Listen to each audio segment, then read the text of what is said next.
पूजा करते करते भी आपके मन में ये वहम पैदा हो जाता है कि मेरा काम नहीं चल रहा, मेरा कारोबार नहीं चल रहा, या लड़ाई झगड़े थोड़े हमारे घर में हो रहे हैं तो कोई ना कोई घर में कोई प्रेत बाधा जरूर है। आपको बता दूं, फिर ऐसे जो लोग होते हैं फिर वो चौकियों पर जाते हैं, अलग अलग चौकियों पर जाते हैं, और उस चौकियों पर अलग अलग रिजल्ट आपको देखने को मिलता है।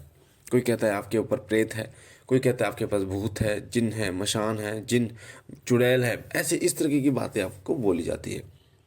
तो आप जब 36 चौकियों पर भटकोगे तो 36 चौकियों की बातें अलग अलग आपको सुनने को मिलेगी।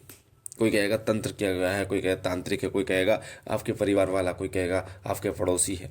ये मैं कुछ ऐसे लोगों की घटनाएं बता रहा हूँ जिनके ऊपर कुछ होता ही नहीं है, और जिनके ऊपर कई बार सिर्फ पितृदोष होता है, और उनको भक्तों के द्वारा इतनी सारी चीज़ें बता दी जाती है जिससे क्या होता है, वो भ्रमित हो जाते हैं। उनके घर में होते हैं तो पितृदोष है, पर लोग प्रेत कह देते हैं, क्योंकि प्रेत जो पितृ होते हैं वो भी प्रेत रूप में आपके घर में पितृदोष देते हैं। तो लोगों को पितृ नहीं दिखते, कि पितृदोष नहीं दिखते, तो प्रेत ही दिखाई देता है, उनकी दृष्टि नहीं खुली होती। और कई बार आपके घर में जो परेशानियां उत्पन्न होती हैं तो आपके मन में भी ये वहम आ जाता है कि कहीं ना कहीं कोई तो दिक्कत है, और फिर जब वो लोग बताते हैं तो आपको विश्वास होने लगता है कि हाँ, मेरे घर में कोई नकारात्मक शक्ति होगी। और उसके बाद जब आप घर आते हैं तो सबसे बड़ी गलती ये करते हैं कि जो पूजा पाठ आप कर रहे थे वो आपके मन में एक वहम पैदा हो जाता है कि कहीं ऐसा तो नहीं कि मैं जो पूजा कर रहा हूँ उसको कोई प्रेत खा रहा हो, कहीं ऐसा तो नहीं कि मेरे घर में जो नकारात्मक शक्ति है, भूत प्रेत है, वो उसको वो खा रही हो। जिसके कारण भगवान के प्रति आपका विश्वास डगमगाने लगता है, और भूत प्रेतों के प्रति आपका विश्वास जो है वो बढ़ जाता है, और ये सबसे बड़ी गलती होती है। देखिए, लड़ाई झगड़े थोड़े बहुत सबके घर में होते हैं। कारोबार कई लोगों के, कई कई ऐसे लोग भी होते हैं जिन्होंने उनके कारोबार उन्होंने बार बार प्रयास किया, नहीं चला, बार बार प्रयास किया, नहीं चला, 5 बार 6 बार 10 बार प्रयास किया, नहीं चला, उसके बाद चल गया। तो ऐसा नहीं है कि वो किसी प्रेत ने रोक रखा। या कई बार ऐसा भी होता है कि आप पढ़ाई कर रहे हैं और पढ़ाई करते करते 1 बार फेल हो गए, 2 बार फेल हो गए, 3 4 बार फेल हो गए, उसके बाद फिर अच्छे नंबर से पास हो गए। तो बार बार फेल होना ऐसा नहीं कोई प्रेत ही होगा। तो ये सबसे बड़ी गलती लोग करते हैं, और घर में प्रेत बता देते हैं, उसके बाद वो भटकते रहते हैं। आपका कारोबार नहीं चल रहा है, लड़ाई झगड़े आपके घर में थोड़े बहुत हो रहे हैं, या फिर कई बार ऐसा होता है कि छोटी मोटी बीमारियां जो हैं वो आपके घर में आ रही हैं, या आपका एक्सीडेंट हो गया है। तो कुछ ऐसी चीज़ें होती हैं जो सामान्य चीज़ें होती हैं जो आपके कर्मों के आधार पर आपको भुगतनी पड़ती है। इनको आप प्रेत, नकारात्मक शक्तियों का नाम नहीं दे सकते। अब किसी नई विवाहित किसी लड़की की शादी हुई और 1 साल बाद सास बहू में लड़ाई झगड़े बढ़ने लगे, पति पत्नी में लड़ाई झगड़े बढ़ने लगे, तो इसका मतलब ये नहीं है कि उनके घर में कोई प्रेत बाधा है।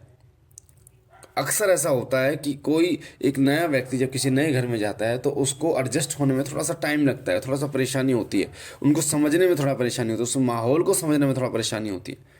तो इसका मतलब ये नहीं है कि आपके घर में प्रेत है, आपके घर में भूत है। और अधिकतर लोग इनको मानकर बैठे हुए हैं, चौकी पर भटक रहे हैं। तो मेरा इस वीडियो को बनाने का एक खास मकसद ये है कि आप इन चीज़ों में पहली बात तो इतना ज़्यादा घुसो ही मत, इतना ज़्यादा घुसो ही मत। भगवान पर विश्वास कीजिए, भगवान पर। मैंने बहुत से लक्षण आपको बताए हैं प्रेत बाधा के, अगर वो आपको दिखाई देते हैं, वो आपको दिखाई देते हैं, प्रेत बाधा से जुड़े लक्षण आपको दिखाई देते हैं, तो आप हनुमान चालीसा का पाठ कीजिए, सुंदरकांड का पाठ कीजिए, बजरंग बाण का पाठ कीजिए 11 दिन तक, हनुमान जी के अखंड ज्योत जलाकर, ब्रह्मचर्य का पालन करते हुए, घर में प्याज लहसुन और तामसिक चीज़ों का परहेज करते हुए हनुमान जी के नाम का गुणगान कीजिए, वहाँ पर जल रखिए, और जब आपकी पाठ खत्म होता है उस जल का छिड़काव पूरे घर में कीजिए, उसमें फूंक मारिए जल में, उसके बाद उसके पूरे घर में छिड़काव कीजिए सुबह शाम। बड़ी से बड़ी नकारात्मक शक्ति खत्म हो जाएगी। तो कुछ प्रयोग आप स्वयं भी कीजिए, क्योंकि जब आप स्वयं नहीं करते ना तो गलती ये होती है, आप किसी चौकी पर जाते हैं, वो आपको कोई भभूत देता है, वो कोई आपको लौंग देता है, बताशे देता है, वो आपको कोई अलग अलग चीज़ें प्रदान आपको वो देते हैं। तो उसके बाद आप उसको लेके आते हैं घर में, वो लौंग बतासे नहीं है, वो शक्ति है, वो अपनी शक्ति उसमें अभिमंत्रित करके देता है, वो शक्ति आपके घर में आती है। और उसके बाद जब आपको लगता है कि पहले भी मैं ऐसे ही था, अब भी ऐसा ही हूँ, उसका प्रयोग करने के बाद भी, और वो चीज़ें आपके घर में ही रह जाती हैं, और फिर वो शक्तियाँ आपके घर में आपको परेशान करना शुरू करती हैं। एक वीडियो के माध्यम से मैंने आपको बताया था कि कुछ सामग्री ऐसी होती है जो आपके घर में रखी है और वो सामग्री आपको परेशान कर रही है। 36 भक्तों से 36 सामग्रियाँ लेके आप अपने घर में आ गए और वो रखी हुई है, और उसमें जो शक्तियाँ समाहित है वो शक्तियाँ फिर आपको परेशान करती हैं, क्योंकि उनको भोग चाहिए। उनका कार्य पूर्ण हुआ ही नहीं, और अगर पूर्ण हो भी गया है तो वो उनको उस घर से प्रस्थान कर देना चाहिए, विसर्जन कर देना चाहिए। और फिर उनका सम्मान भी नहीं होता उन शक्तियों का। जब आपको फायदा नहीं होता तो लोग फिर सम्मान कहाँ करते हैं? एक चौकी को छोड़कर दूसरी चौकी पर जाते हैं, तो वो पहली वाली चौकी का थोड़े नाम गुणगान करते हैं वो। तो ऐसे लोग सावधान हो जाएं और अपने गृहस्थी जीवन को बहुत बारीकी से समझे। थोड़े बहुत लड़ाई झगड़े सबके घर में चलते, जैसे कहते हैं ना कि चार बर्तन होते तो सबके घर में खनकते ही हैं वो, चाहे कोई भगत हो, चाहे कोई साधक हो, चाहे वो कोई कुछ भी हो, अगर गृहस्थ है तो थोड़ा बहुत लड़ाई झगड़े सबके जीवन में होते हैं, थोड़ी बहुत परेशानियां सबके जीवन में चलती हैं, बीमारियां भी आती हैं। तो इसमें घबराने की जरूरत नहीं है। आप अपने गृहस्थी जीवन को भगवान के पर पूर्ण विश्वास करने के बाद आप संभालिए और कर्म कीजिए। देखिए कर्म, हम तो यही कहते हैं, देखिए कुछ लक्षण मैंने आपको बताए थे, अगर ऐसे लक्षण आपको दिखाई दे तो प्रेत है, वरना डॉक्टर की बीमारी है। अगर वो लक्षण आपको दिखाई देते हैं, पहले तो डॉक्टरी की जाती है, हर कोई पहले डॉक्टर के पास ही जाता है, तो फिर भी आपको आराम नहीं होता है, उसके बाद आप किसी एक अच्छे भगत के पास, साधक के पास आप जा सकते हैं, अपना इलाज करा सकते हैं, तृप्त हो जाएं पहले आप। एक बात और आपको बता दूं, जो व्यक्ति पूछा दे सकता है, पूछा यानी कि आपके बारे में बता सकता है, आप कहाँ से आए हो, आपको क्या दिक्कत है, परेशानी, जरूरी नहीं कि वो आपका इलाज भी कर दे, क्योंकि बताने वाली शक्तियाँ अलग होती हैं, इलाज करने वाली शक्तियाँ अलग होती हैं। कोई आपसे बोल रहा है कि ये जो वजन है 100 किलो है, बोलना बड़ा आसान है 100 किलो, पर उसको उठाना बहुत मुश्किल है। उसी तरीके से जो शक्तियाँ आपके बारे में बता सकती हैं कि आपके घर में क्या परेशानी है, क्या घटनाएं घटित हो रही हैं, और फिर उन शक्तियों को, उस नकारात्मक शक्तियों को हटाना, वो दोनों चीज़ें अलग होती है।